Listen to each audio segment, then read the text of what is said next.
What is going on, nerds and nerdettes? It's your boy Stevie B with this week's haul video. Got some good stuff to show you today, and stick around to the end because I want to get a little personal with you, a little personal experience I want to talk about. But I want to go through the comic books and stuff first because it's not a pleasant subject, but I want to talk anyway. I've always been real transparent with you guys. And, I've always tried to be, I don't know what the word is, but open and honest about who I am and what's going on in my life. So, but before we do that, we're going to do the comic book haul this week. And got some really cool stuff.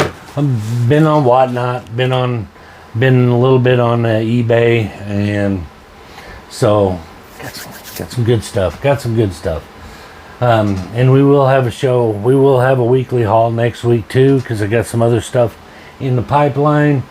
So got quite a bit of stack of books, but let's get through it here. First up, of course, we got our foil facsimiles, and this is Fantastic Four number 8. First Puppet Master and first Alicia Masters foil facsimile.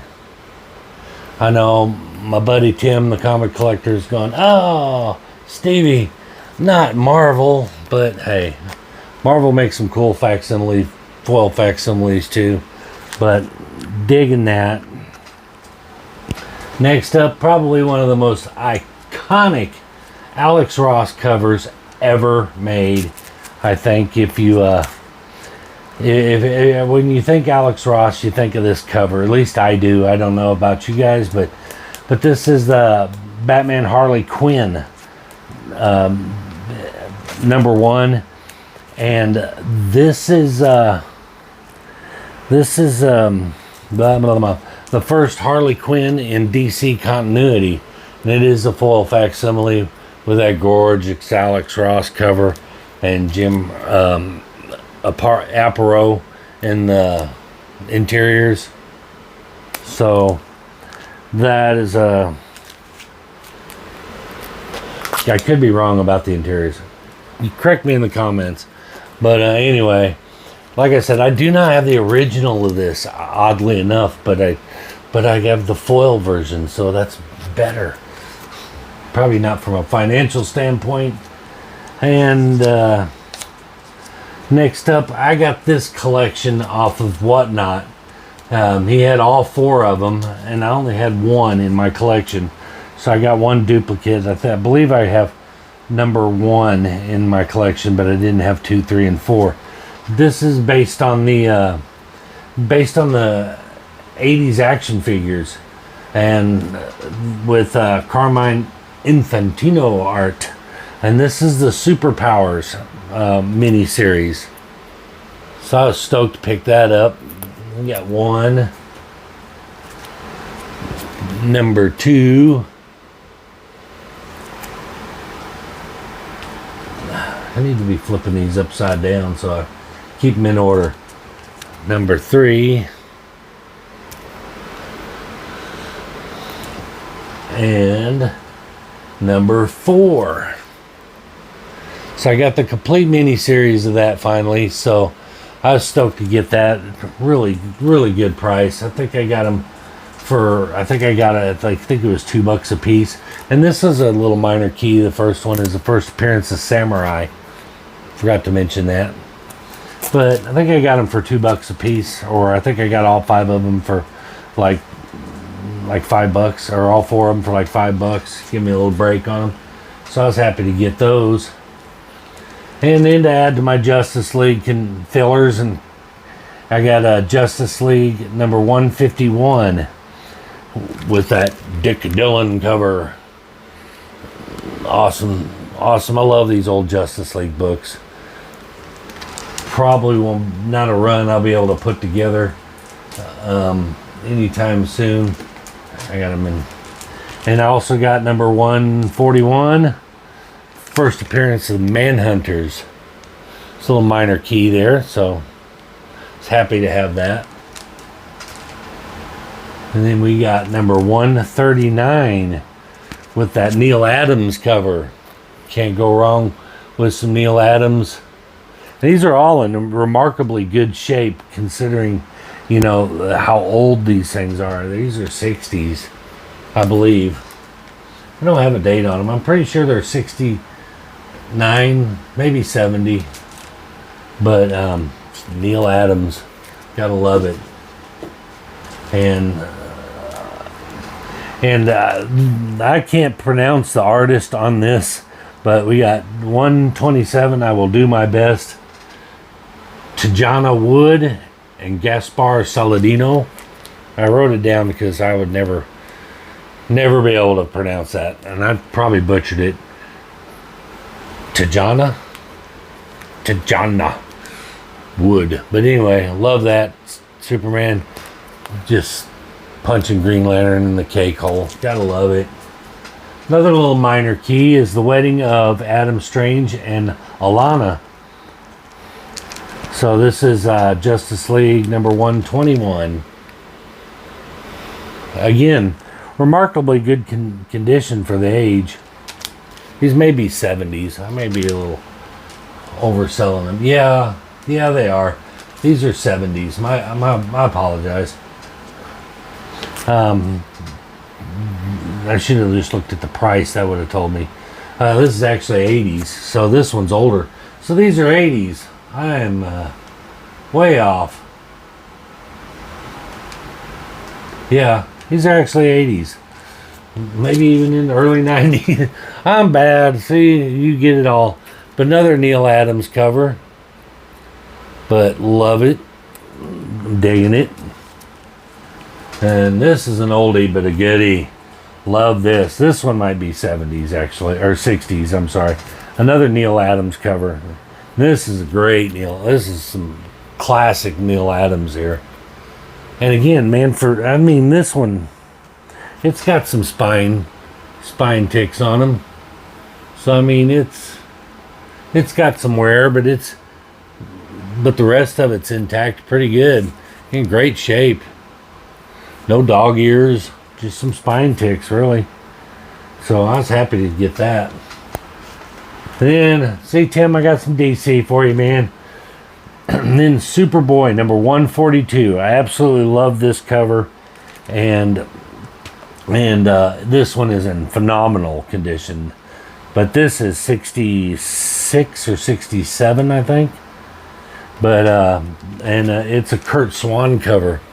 Superboy is an ape, but that's an iconic cover there. Really digging it. Happy to get that one. Then we move into Batman here. Got some Batman Family number 13, giant size issue. And I did not make any notes on this one, probably because I don't know why I didn't. I usually write the notes on it, but I can't remember who did this cover. And he didn't have his signature on it anywhere. Oh yeah, it does. I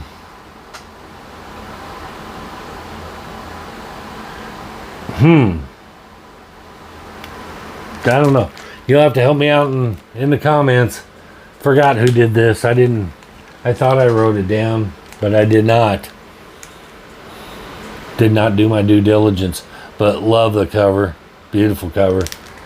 Who did do that art? I don't know. There's the signature. I probably will kick myself for not knowing it. J.A. Not sure, but beautiful cover. And last, this one just came in today. I opened it to change the bag out, and he did not tell me that it had a detached cover, or a detached centerfold, sorry. And so I got it cheap, so I wasn't really too mad about it, but I did let him know, and he immediately refunded my money, said and profusely apologized for missing that when he was going through them, and said he didn't do business that way, and if he missed something, if he missed something and misrepresented a book, he's going to make it right.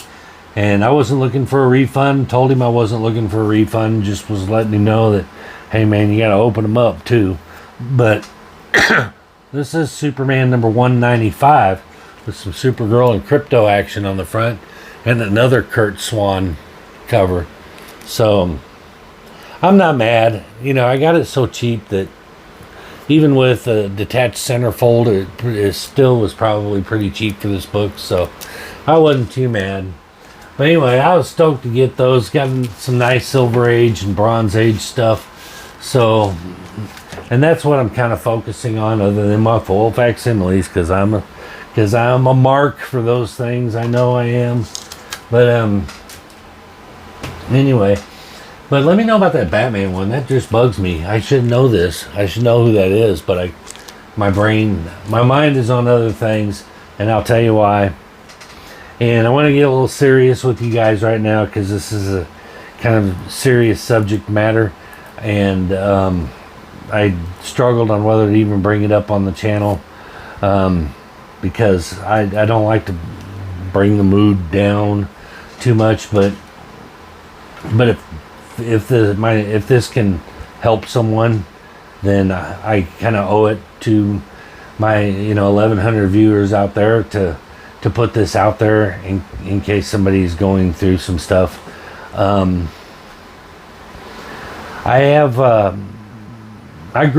was born in Nebraska, in Omaha. I live in Arkansas now and have for the better part of my life.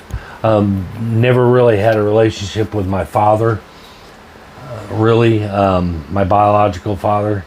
And so I didn't really grow up on that side of the family. I didn't know his side of the family at all. They barely know who I am. Some of them haven't seen me since I was 5 years old. But he's got 2 daughters by another marriage, so I have 2 half-sisters. And I have met them. I haven't probably seen either one of them in over 25 years. In about 25 years, it seems like. Gosh, seems like a long time, but it's been several years. So we weren't really close. I didn't grow up with them to get to know them. So not it through any fault of theirs. Just I moved back to Omaha for a couple of years and tried to see if I could get a relationship with them, and we hung out a little bit, but we really didn't. We really didn't form a brother-sister bond like brothers and sisters that grew up together. It was never like that. But it'll be 2 weeks tomorrow that my youngest, she was 46, she took her own life. I was stunned by it, and I didn't find out about it until about a week and a half after it happened, and then her best friend posted something on Facebook about it, and I was just floored. But she took her own life, and no one contacted me to let me know. And the reason why they kept it hush hush is my father's wife.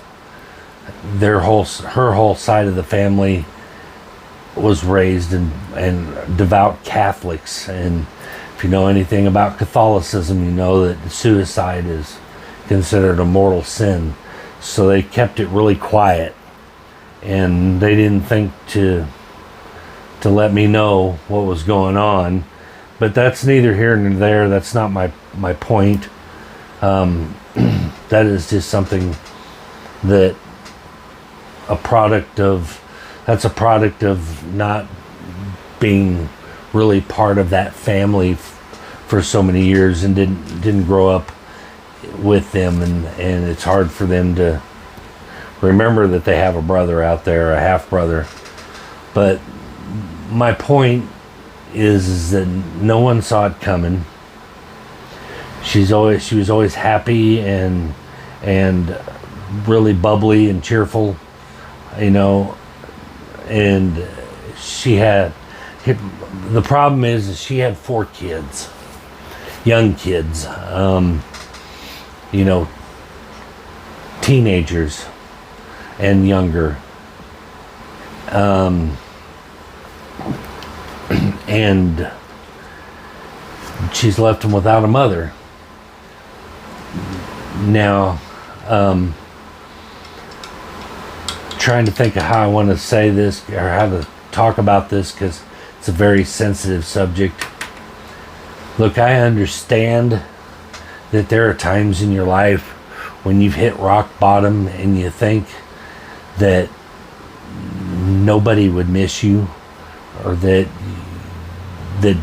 your death, that if you were gone, nobody would miss you, nobody would care, and that it would be the end of your problems. Well, I'm here to tell you something. You need to remember something when you've hit that point in your life, and we've all hit it. We've all been there. I've been there. It's ironic that I just talked about my bout with depression, you know, in my previous relationship, you know, and how that led to my YouTube channel. That's how I coped. But we've all been there. But here's what you have to think about. If you ever think about, you know, I'd be better off gone, taking your own life doesn't stop the depression.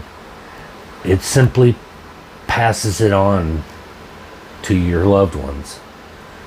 Now, her life may be over, but now she has 4 young kids who have to deal with the fact that their mother thought her life was so bad that she was willing to leave her children behind and end her life. And how do you explain that to a child, that their mama wouldn't fight for them, wouldn't try to get help, or didn't want to stick around even for them? You can't explain that to a child. Their minds don't work like that. And so I'm here to tell you guys, think about the trail of devastation you would leave behind. And everybody has somebody. Everybody has somebody, whether it's friends, family. You know, I know some of us have shitty families, and some of your families wouldn't give 2 shits, you know, about you, but somebody does. And before you make that decision to put that grief and that depression onto the people that care about you, talk to somebody. Give somebody an opportunity to talk you off the ledge, to give you, you know, to let you know. Give somebody the opportunity to let you know that you do matter to people, and that there is help, and there is people that do care enough about you that will be an ear for you and will listen if you have a problem, if you're feeling down and you're feeling like your life doesn't matter anymore. There are people. There are. I know. I'm not a big fan of like suicide hotlines or something, because these people don't know you, but there are people that do know you. If you are feeling some sort of way, like you don't matter, hell, reach out to me. I'll talk to you. This whole community, somebody will listen. I'll listen. But don't think for a minute that all your problems will be over by taking your own life, because they're not. You just give them to somebody else. You just give them to the ones that you do care about the most, and you dump that burden in their lap. And it's not fair. It's not fair to those people to give that burden to them. So I'm sorry that I brought the mood down. I know it's a very touchy subject, and I know everyone has opinions on them, and there are people out there that say you don't know what somebody's going through. No, I don't know what people are going through. I don't know what my sister was going through, but I do know that she could have told me. She could have told her other sister, our other sister. She could have told her mom. She could have told her best friend what she was going through, and give them the opportunity to remind you, hey, you have a family. You have four children that are going to have to go through therapy of probably to get over this. This is going to mentally scar them for the rest of their life, and you need to consider those things. You're not ending your problems. Like I said, you're not ending your problems. You're just giving them to someone else to try to manage. Now, what if her kids thinks, well, my mom did it. She thought her life was so terrible that she wanted to end it. So why should I go on? You got to think about these things. I've been there. I've never actually thought I want to kill myself, but I have been to a point in my life when if I died, if a doctor told me I was going to die, I wouldn't care. I mean, I've been there, and a lot of people have been there that think I'm not going to kill myself, but if I die, so what? A lot of people have been there, but there is a road back from it. You can give somebody the opportunity to bring you back from that point. I promise you, you don't get a do-over when you take your own life. There's no do-over. I'm not going to go into the afterlife, and I don't know what's out there afterwards, but if there is some kind of conscience in you after you're gone, the regret is something that you can't do nothing about, but you can't take it back. And that it's permanent. You can't take it back. So please, I implore you, if you are feeling that kind of depression, and just please talk to somebody. Somebody will listen. I will listen. I will listen to you. I'm not a therapist, but I can promise you that if you just need somebody to listen to you and hear you and be sympathetic towards you and remind you that you do matter, I will do that. I promise. You can talk to me, but talk to somebody. Talk to anybody before you pull the trigger. Just do it.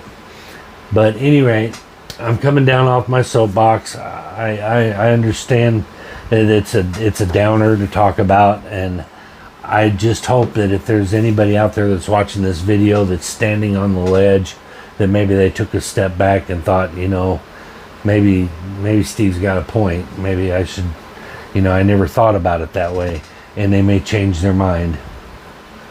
Maybe y'all just skipped past it. I don't know. But at any rate, I am sorry to be a downer again. Like I said, I just wanted to try to help somebody if I could, and tell you that things can be better if you give it a chance. But that is going to do it. I know it's a downer. I know it's a downer episode. I'm sorry. Next week's episode will be more upbeat.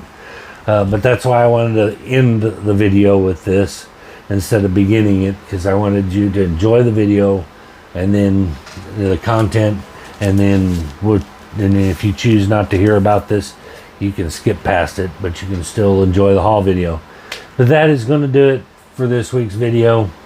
Before you go, do all those YouTube things we love for you to do. Like, subscribe, comment, and share. And please talk to somebody before you make a stupid decision that you can't take back. Peace.